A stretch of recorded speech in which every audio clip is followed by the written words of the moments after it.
Çocuklar dağı beş Ağzımla kırıp diyeceğim yılan ayağı beş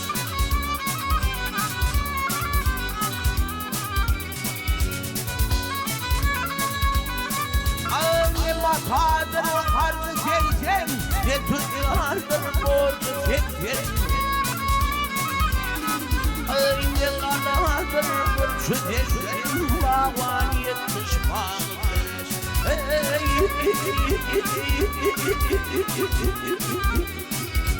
Bağvan yetmiş bağlı beş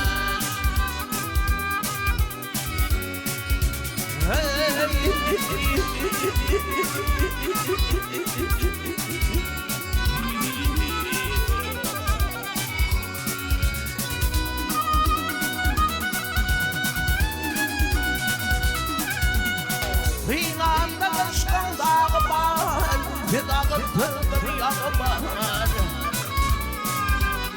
Ya 3 yıl kalmış ayağı var Bir ayağının var mı be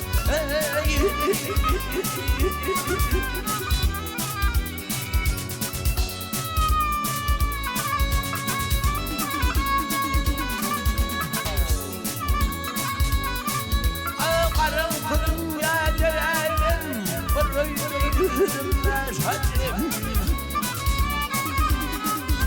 Bir katrıyım meşhadim Bir hayvanın yarığı beş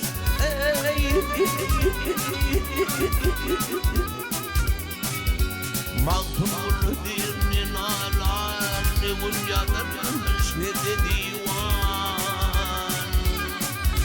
Teker vakti olur Eyvanları takırdım ağabey